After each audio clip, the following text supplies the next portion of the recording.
When Charlie Watts died a few years ago, the Rolling Stones didn't just lose a huge part of their sound, they lost their friend. Mick Jagger will tell you about his friendship with Charlie Watts, their shared love of jazz, and how the band is moving forward. From CBC News, The World This Hour, I'm Tom Harrington. A Canadian businessman mired in controversy faced a historic grilling in Ottawa today. His company is behind the federal government's troubled ArriveCan app. Now he is also just the second regular citizen ever to be questioned by MPs in the House. Rafi Boudjikanian reports. You are attending the bar of the House. Head west on Priestville Loop toward Sherbrooke Road, Nova Scotia 347 North. In 100 meters, turn left onto Sherbrooke Road. More than a century who's been summoned to answer MPs' questions.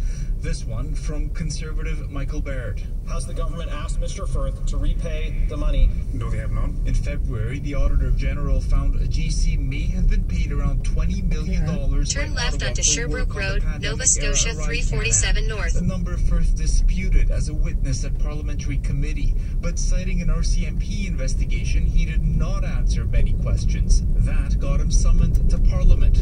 The Mounties conducted a search warrant at a private residence Tuesday, they confirmed to CBC News. Firth said electronic devices were seized from the property in relation to work on other public contracts. The RCMP would only say their investigation is ongoing and no charges have been laid. Rafi Boudjikanian, CBC News, Ottawa. The federal government is making it easier for dentists to provide services under its National Dental Care Plan.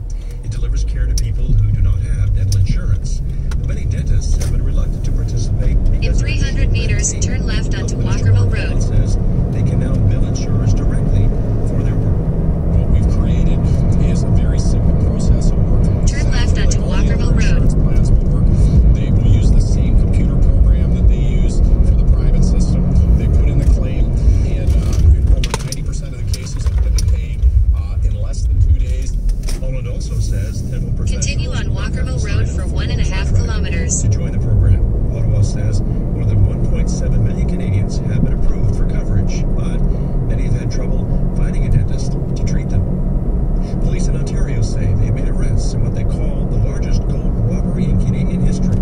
This story is a sensational one.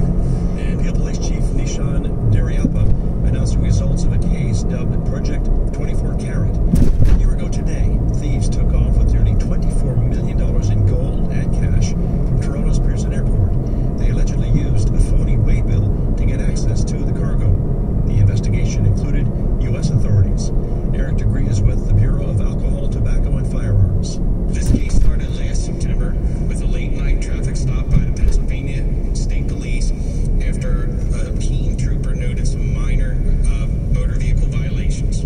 Degree says that traffic stop led to the arrest of the alleged driver in the heist, and he was carrying firearms intended for Canada when he was pulled over. Police have arrested 6 people and issued 3 Canada-wide warrants. Only about $90,000 of the gold has been recovered. Effectively, they are putting out defective airplanes. That's according to the whistleblower who accused Boeing of putting millions of passengers at risk. This time, engineer Sam Salapur detailed his accusations before a U.S. Senate committee. He alleges that faulty construction of the 787 Dreamliner jets could cause them to fall apart in midair. Boeing is facing widening scrutiny after a series of safety incidents involving its planes.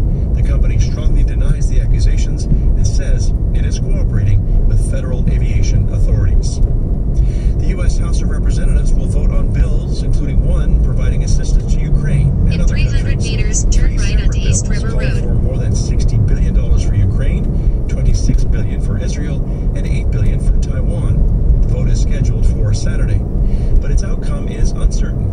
A group of hardline Republicans is threatening to oust Mike Johnson as Speaker. Turn right onto East River Road, Nova Scotia 348 He plans North. to push ahead with the legislation. And that is your World This Hour. For CBC News, I'm Tom Harrington. Thanks for listening.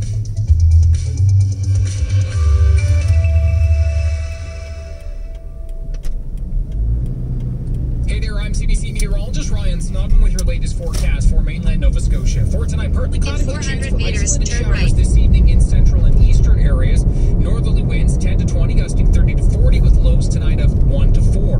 For Thursday, a mix of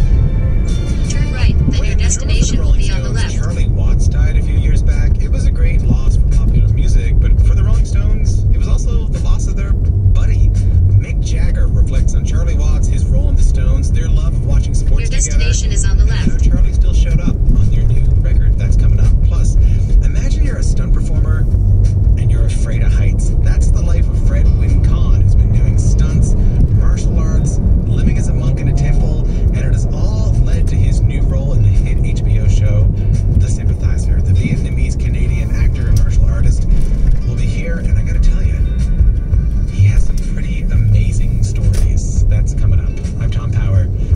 Welcome to Q. So, before we get going today, I wanted to share some exciting news with you. We have won the Gold Award at one of the top radio and audio festivals in the world, the New York Festival's Radio Award. We won the top prize in the interviews category for our conversation.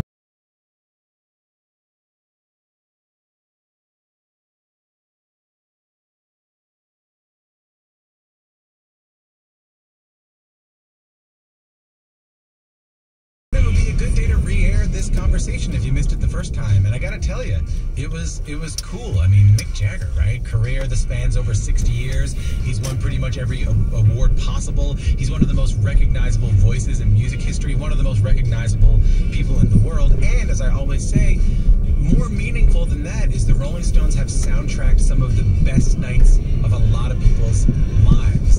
And you would have thought at this stage of his career, maybe that will be it for the band. I mean, Mick's 81, Keith Richards is 79, their longtime drummer, Charlie Watts, died recently. You might think, I don't know, maybe they'll stay on the road, but are they really going to make new music? And then the Rolling Stones come out with a new album. It's called Hackney Diamonds.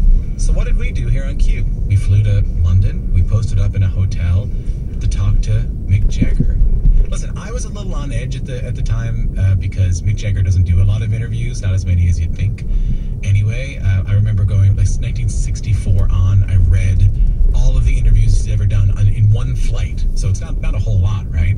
But I was also a little bit nervous because this is the first time there's a new Rolling Stones album since the death of their drummer, Charlie Watts. So I think you really hear Mick as a friend and a bandmate, in addition to being this rock star.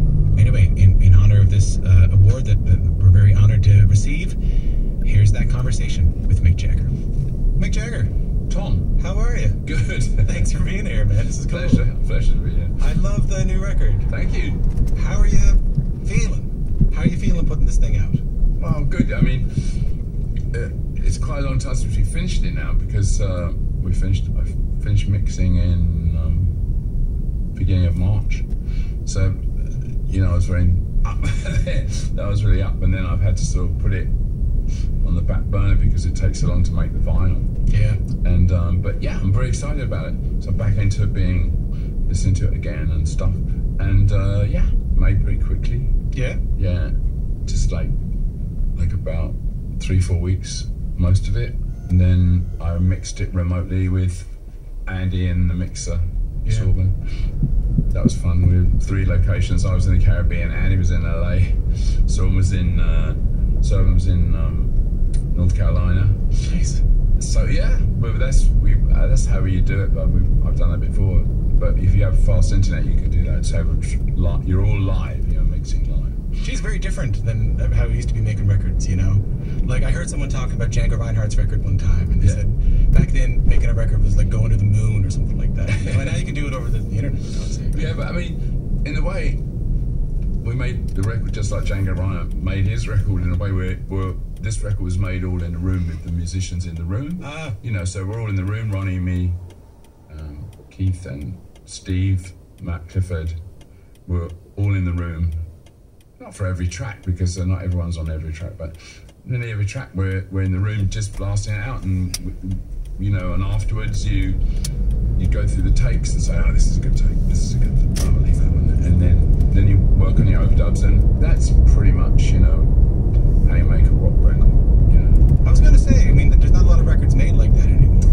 I think most indie bands make records like that. That's how you make. But I mean, what's easier is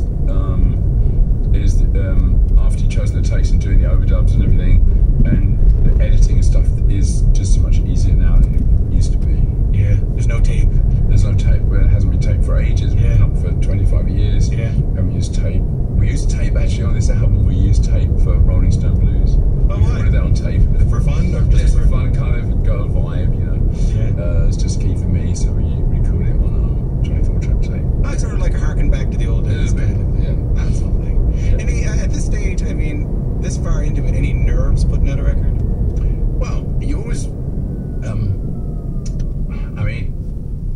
obviously you know that it's that you like it. You know, that's the first stage, and you like it. And you play it to people, you play it to friends, and you play it to colleagues and so on, and you get a vibe of that they seem to be liking it. But you never know when you come out with something. You never know. The mood can be down on you maybe for some reason. Yeah. But I mean, I think it's been pretty positive reaction so far. People have only heard angry. So, Yeah. But it seems to be pretty positive so far. Angry's a great song. Thank you. How did that one come together now? I was in the Caribbean. I was just on my own, and I just started playing it, just that riff.